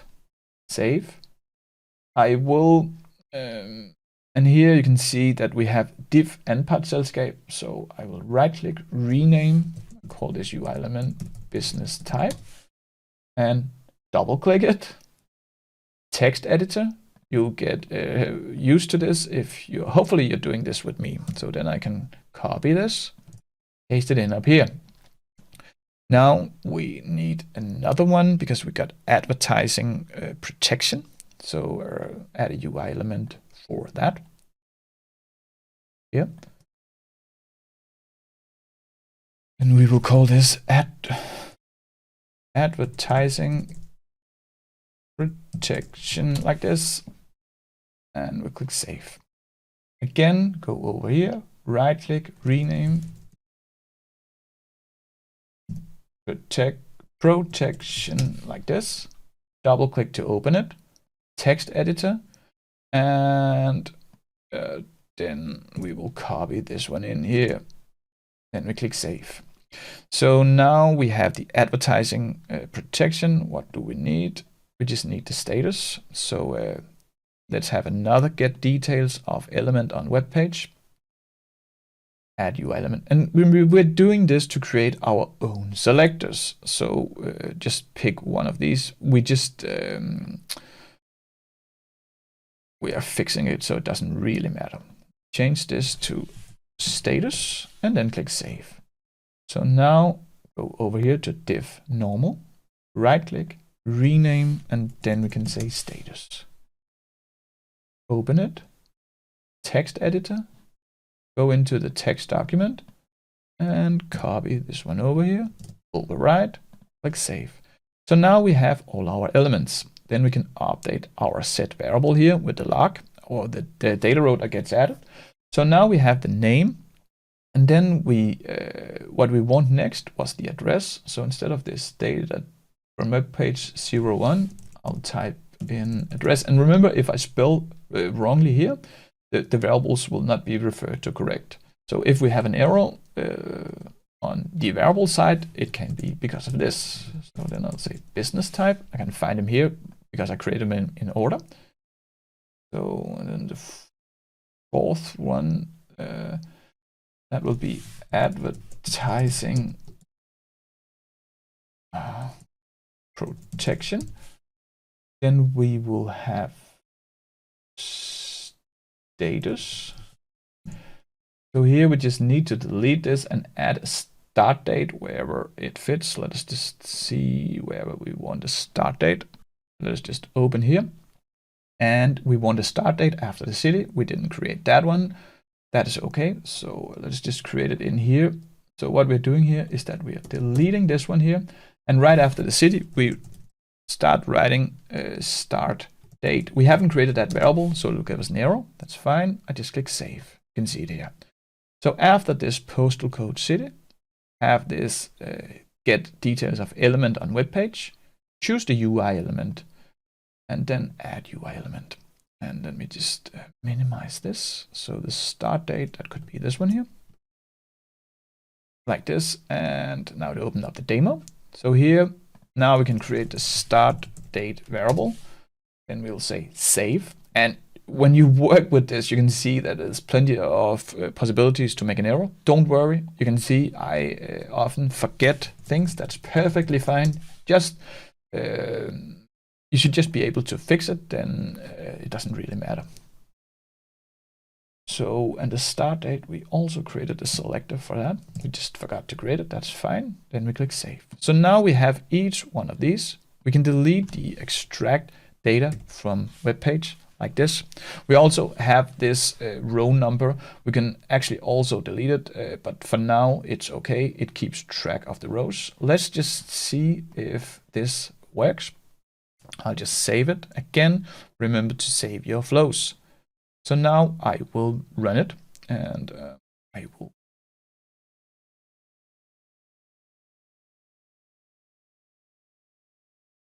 So now we are running again, and here we're doing the check, and then we're doing the searches. So let's see that you can actually see that this is a bit slower, but stability comes with a price. And here we have an error. So this one, business type, we cannot find. And we'll see why that is. So I will just open up this, and that is here. So we have the business type, and it's probably just because we have misspelled something here. So I'll just have the F12, and then I will, and that's the way to solve things, because sometimes we just, so here we have the business type, and we have the text here. So here we have this, you can see the text here, might be because we have space too much, but let's just fix it. So if I go over here, that is nice that I have renamed my UI elements well. So what I will do here is just paste in this business type like this. So now I click run again. If your Excel makes a problem, again, I made a guide on how to force close the Excel. Hopefully the business type will work now. And now we get the details of each one of these one by one. And then this business type, we should be able to get that. We are not. So element with selector, business type, the div contains business type, not found. Well, let's just look what that could be again. Again, it's a trial and error. It's a bit like Sudoku. So I'll press F12 here. And then let's just do it. I prefer to have these ones here. So here we can see class equals to call LG9, and you can see that it's actually a break word as well. So what we need to fix is that on the business type, that one was here. We just need to have a star here. So we'll go fix that in Power Automate for desktop and do this. And that's, we auto created these elements. So just have an asterisk here like this. And hopefully we will not have that in advertising protection, but to solve for that, just a quick fix, we saw the other ones, we can just have a contains here as well. And do we have the status as well? Sorry, over here. We can also have an asterisk here. Now it will work. Let's try to run the robot. And I will fast forward here, but I will say this method is slower than the previous one because we need to get details of each element separately. The previous one we could get all together. In a few minutes, I will show you an even faster method, but let's fast forward to inspect the results.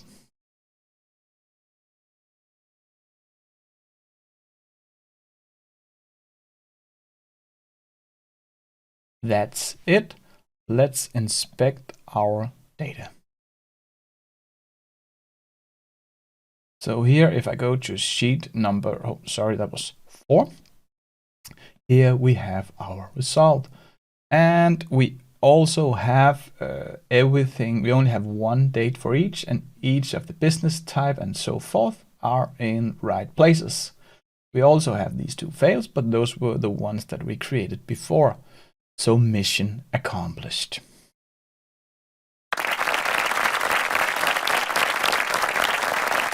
Challenge 5. That is this one. It looks a lot like the previous data set, and it is. We have these errors as well, but we also had an activity code to scan. And where do we find that? Let me show you here. Let me just close one so we have one open. So in here we have an activity code, but we can only see it if we click this plus, and that is this one here. So we want to scrape that. And let me just show you in the demo. So I will delete this, and then I'll just attach to the unit view again. Let's try to extract the data from this activity code. Again, we will fix the selector. So let's first just use a get details of element on a web page here and drag that in. So we need a UI element. Let's go create that. Again, this is just a demo to see what our strategy will be. So if I choose this, press Control and click, we have a UI element, and we just need to jump back to the demo. Let's just store it in attribute value for now, and then just click Save. If I go to my UI elements, that is this one here, and just so I can see what's actually going on. Activity code here, that's the UI element. I double click to open. And here I can see that it's also looks a bit unstable, so we will fix that as the first thing we will do. So let's just make a more reliable selector where we actually use this activity code again as an anchor. So again, I press F12 like this, press this little arrow, scroll down to my object, that is this one here, and here we see it. So we need this text out. And just as before, we have a div with the activity code just before. So we will say div should contains activity code, and then we will have a div with a class attribute equals call. Usually you shouldn't use classes because they can change, but that's the only one we have here. And we still have this anchor. So let us create that. So what we want to do is that we want to create it ourselves here. And we can actually see here we have this div class here. Then we just need to have a div contains. So if I just do delete from here, just need to catch it. Oh, I didn't. So we have a div here. And that div, just as before, should contains, then a parentheses, quotation marks, activity code, like this. Here you could also copy paste from here, so you get the right text, but that looks fine.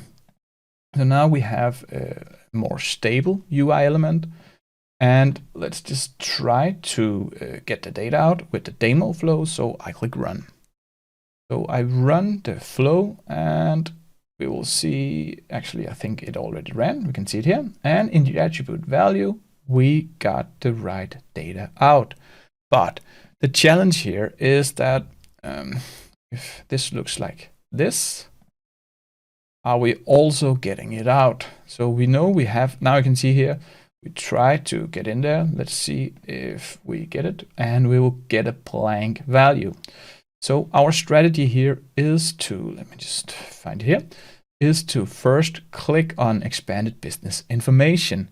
We will do that just as we did before by clicking a link on web page and then choose the UI element. So that will look like this. Here, I'll say click. Oh, that one was misspelled. Click link on web page. And that one should be just before the get details. We'll fix that in a few seconds. Now let's click this drop down, add a UI element. That will be this button. Control and click with your mouse. Now we have it. And again, it jumps to the incorrect flow. Here I can click save. The button expanded business information. That's fine. Let's just move it up here, because now it will look like this when we do a search. And let me try to run it. Then we just need to inspect. Now you can see it will expand and it will probably scrape the correct result. There you go. Now we have it again. So this is the strategy that we want to use in our flow. First thing that we will do is to just let me get the data. Our sheet changed. We have this 5 company data. So we copy the sheet name. And here we are going to write to the activity code column, which is just before the log. And let me just close it again here. Go back to our flow. So in initialization, we are setting the active worksheet. Can you see this is really nice that we just need to fix this? Then we are reading the correct worksheet. So we just did what we did in the demo. We go to the process. And since we are going to use our data, that was the activity code, that will be right before the log. Just let me show you again. So we are aligned. Yeah, let me just. So we have it right after the status. So let's do that. So what we will do here, we will have a click link on web page and get the attribute. So here I will say click link on web page here and drag that one in. We can have it here. So the UI element we will create again because we don't have it here. So I'll add the UI element and let me just minimize this. It's this one. So control in and press this button. So sorry, and that was the wrong thing. We need to do this and then we'll need to fix it. So the easiest thing to do here is just to add another UI element and choose this button. So that's it. Now we have it. Then I can click save. So here we click a link and let's just go over here because now you can see it's quite messy. And this one was the wrong that we created down here. We delete that. Yes, please. We could also go through all these: bold CVR number, heading, 0 results. So I think we use all of these. But now we are using this. So we are clicking and then we can get the details again. So get details. And now you can see my computer lags a bit, but it should be fine. We have it here. So we are creating a UI element once more. That was actually the one we created before. We didn't have to delete it, but it's late though. So here I just pick that one by picking control in, and then we have it. And again, it jumps to demo, but we are going over here. So we will store that in not attribute value this time, but activity code, and then click save like this. So over here, we will just fix the name in UI elements. And again, if your UI elements doesn't show up, simply just press these 3 here and then find it here. So right click, rename, and here we can say activity code like this. So now we are getting the details out. We are storing them into a variable called activity code. Now we just need to add them to our log down here and to add them in the initialization where we create the data table. So in initialization up here, that was right after the status. So single quotation marks, activity code, single quotation mark, and a comma. Then click save. Now we have it here. We will add it in our log as well. And we just created a variable for that. So that will be activity code, and then a comma, successful, like that. So that is how we handle invisible elements. Let's try to run the robot. So I click run up here, and now our robot will run. So this time we handle the secret element, so to say. Let's see if that works. So here we are scraping it, and we're not reached it yet. And in a few minutes, the solution to build wrap, there we can see we clicked it and we're extracting it. And in a few minutes, we will get probably the most efficient solution of today, which is REST API calls with JSON parsing, so stay tuned. I will fast forward again so we can quickly see our result from this method. And here we get an error, and you can actually see that was correct because now we have our error. And since our data table has grown once, we also need to add it here and here. So there's a lot of things to fix. You just need to know how to fix these errors. You can see I make a few actually during the project, but that's perfectly normal. So what I will do here is to fix it in here in this variable. I will just need to add space, 2 single quotation marks and a comma, and then I can click save. Similarly, I'll do it down here. So just somewhere add 2 single quotation marks and a comma like this, and then I can click save. So now we fixed that. We are ready to run again. So let's try to run the robot again and see if we have fixed everything. And here we are reading it and blah, blah, blah. Again, I'll just fast forward to the error to see our robot handle that correctly. So stay tuned.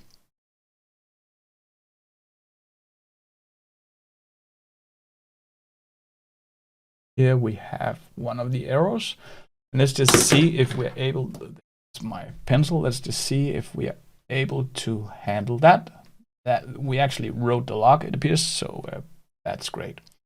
To know how to fix the errors during development, run your robot a lot of times, like we did here, to test if everything works up until so far when you build.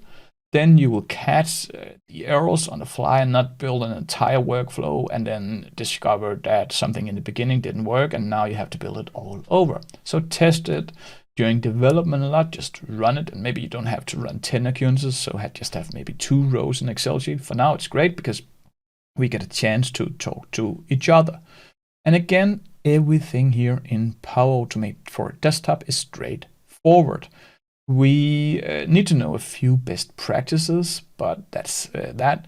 You don't need to be an IT developer to build your automation here. Of course it helps, but you can easily do with just being a great business user that knows your processes. Anyway, let's fast forward to the end.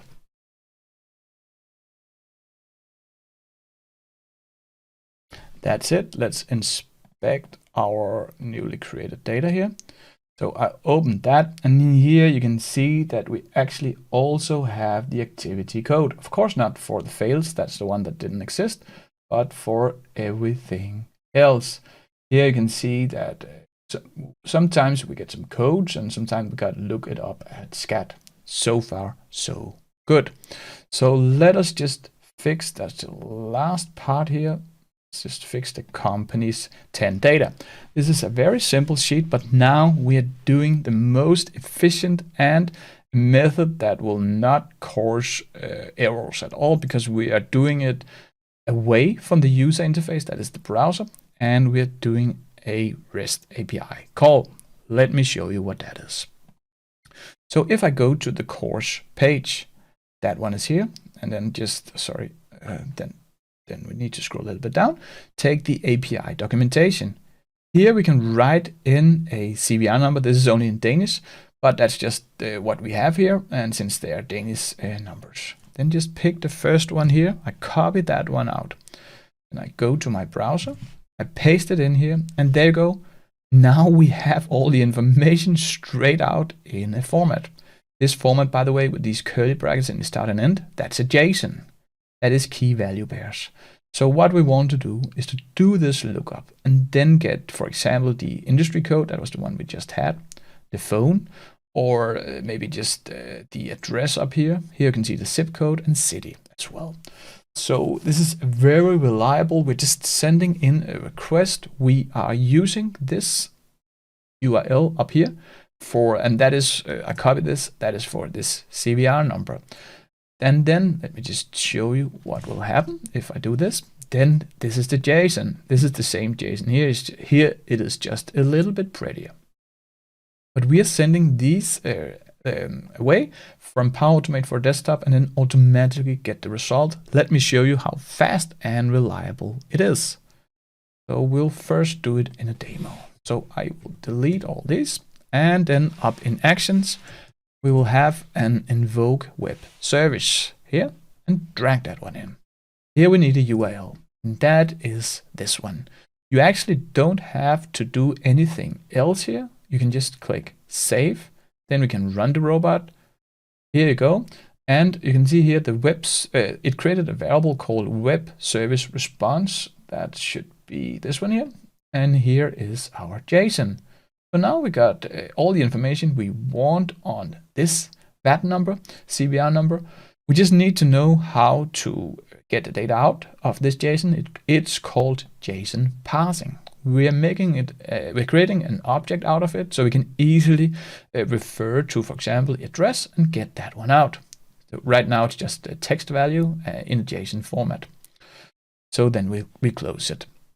So what we will do is that we'll find a convert JSON to custom object and move it over here. So our JSON, that is just the web service response from up here. That's the input. So I'll just click the X here. And then I'll say web service response here. And the variable is produced, that is JSON as custom object. So I can just save here and then I can click run. And here you can see that if I go over here to JSON as custom object, now I have it in a custom object. And what I can do here, now I can just start to refer to the JSON as custom object. That's the name of this variable, and then put in the name. Let me show you. I'll just use a simple set variable for now for this demo, and then we will build it in our flow in a few seconds. So here I'll just be calling it new var. That's fine. This is just a demo. And over here I'll refer to JSON as custom object we just created over here. And if I want, for example, let me just inspect the data again. That was this one here, over here. It's just more easy to look at. If I want a name out, I just need to refer to this name. I can also find it in a demo over here if I want it. The way to do this is to go in here, then hard bracket start, single quotation marks, then say name, single quotation mark, hard bracket end. Click save. And if I run the flow again, and go over to new var, we can see that we have the name here. Isn't that clever? And that is really, really fast. I will show you in a few seconds. And again, just to show you that this one was actually right, that is the personal revisor. And in our solution, imagine that we can make this one up here dynamic. Right now it's quite static. We have this CVR number, but we will you be using the current item with the CVR in our VAT lookup for this value here, and then we can do it dynamically. Let me show you. So we go back to Power Automate for desktop, our main flow. And here, let's just talk about what we're going to do. First, we will need to get the company's 10 data. So I will right-click, rename, and copy.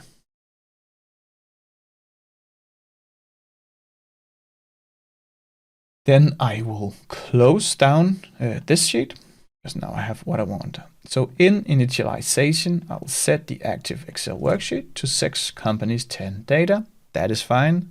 That's here in the process.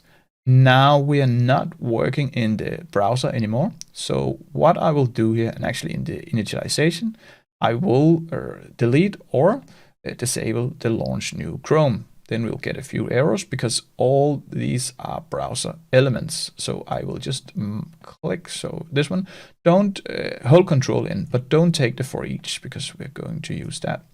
But you can pretty much, or not pretty much, you can just mark each one of these red elements. And those ones are, and again here, we don't need to get subtext because we will just extract the postal code and city one by one. And then I also can delete these ones here. We will not do error handling in this, but you can do it so at the same time. But usually an API doesn't create errors. Of course, we can look up values that doesn't exist, and in that way we can handle the errors. So if I just right click here, and hopefully we are able to just be leaving with everything else. So, and that looks fine, but we have this here. Let me just be sure that we have deleted everything. We need to actually activate the end of the for each. That one is here. We can also, if maybe we should do that actually, let me just delete all the web actions so we are not confusing ourselves. If you want the code again, just write me. I will send it to you. So now I'm just deleting it here. I can also delete this right to Excel worksheet. We will delete this, we'll delete this, we will delete this, and we will delete this. So now we just have the set variable where we set our results, and then we have the row number. We will not use the row number anymore, but I will delete it in the initialization and here when we're done. Or I can actually just do it now. So now we did it. Let's just inspect, let's just create the API call here. So here again, I will have the invoke web service, sorry, here, and drag that one in up here. So that's the first thing we do. So we'll have our URL, and that one is this URL, but I will copy this one, go in here. So I'll paste in this, and because I want to use, just as we did before, not a static number, I'll delete this, and then I'll have 2% sign, and in here I'll say current item. That one is referring to the current item, and then I'll say I want to use the CVR from the current item because that one is the current Excel sheet. So I'll do this, and then I can click save. So now again I just get the same thing. And then I will do, just as in our demo flow, I will have a convert JSON to custom object. Here, drag that one in. So the JSON, that is the web service response from up here. So web service response, and here we produce a variable called JSON as custom object. That's it. Now we can refer to this custom object just as we did in the demo, and we can do that here in the set variable. So it looks a bit different, but it's almost the same. So, and again, I just copy this one out to a new notepad. I like to keep my notes there when I build these things because otherwise it's quite messy to look at. So what I want to do, again, for the name, here I just say I type in this JSON as custom object like this, and then I'll have hard brackets, and here I'll just refer to the name just as we did before in the demo, then like this and like this. So now we created the name, and let's just see if it's actually the same data that we're going to use. So in the last one here, those ones here are the one that we're going to use. So again, I just fix, that was this one here. So I just copy the headers and paste them in so I know in what order they should come, if that's the same. I think it is. Then we have the name, and again, we just have the address, the postal code, the city, the start date, business type, advertising protection, status. We don't have the activity code for some reason, but that's fine. You can, if it's here, you can find it. It's actually the industry code if you want to use it, but for now it's okay. That's not really the point of the lesson. It's just to know how to do things. So let's just fix the rest of it. So then we'll have the JSON as custom object name. And again, we need to check if that's actually the name in the API. The address, what is that called in the API? That is called address here. And here in the notepad. So that one was called this. And then I'll just need JSON as custom object like this. And here I'll have a single quotation mark and like this again. So, and maybe it will be more easy just to have this one here. So after the address, that one, that is the postal code. And I will fix these addresses in a few seconds. The city, the start date, then the business type, then the advertising protection, status, advertising protection, status, and activity code we don't use. We just have the log, and that one will be successful. So I'll just delete this. So now this is what we're going to use. I'll fix these ones here, but while we remember it, and let's just click save here, it will give us a few errors. That's fine. In initialization, in the set variable, we just need to delete this activity code again. Again, you can add it if you want, but for simplicity, we will not do it. So here we have the address, and we have it a few times. So here we have name, address. Then we will, after the address, we will have the postal code. What is that called here? In the API documentation, it is called zip code. So an API documentation doesn't always exist, but when it does, you should use it. So, and again, let us go here. So, and a long day. So zip code here. And then afterwards, we need the city. That one is called city up here. Again, it's okay if we make a mistake or two in this expression. We can easily fix it and we get some practice. So after the city, we have the start date and then the business type. So the start date here, that one is called start date. And here, so that one is right after the city like this. And after the city, we have the business type. And that one is company desk here.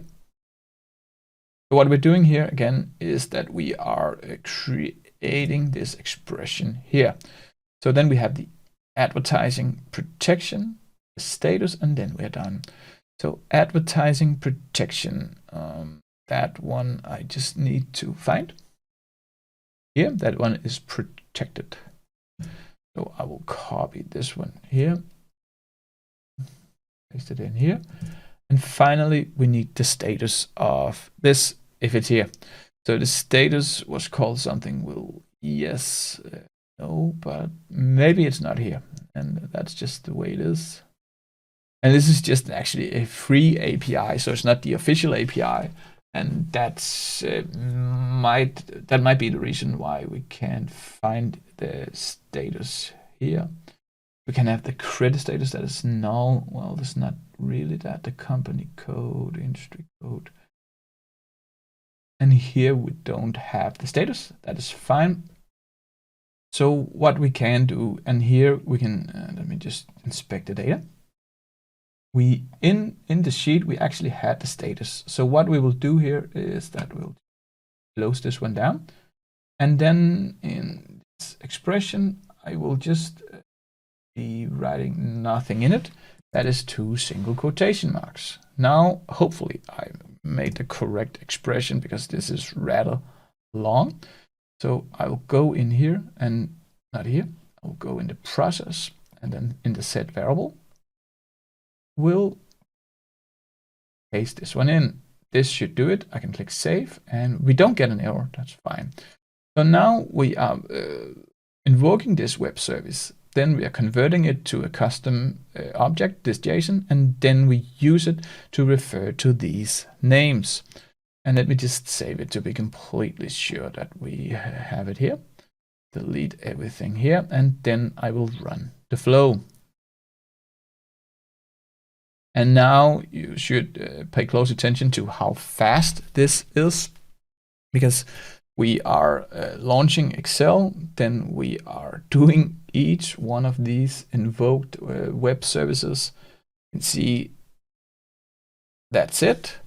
That was really, really, really fast. So if I open the data, if I go to 6 companies data, there you go. We have our data. We have the name, address, postal code, city. We have the start date, which is in 2 different formats. That's just the way it is. It comes from the server. Then we have the business type, advertising protection. Here we have a status, and then we have a log. So that is very easy to use an API. And again, this one was not the official API. This was just a free one I found.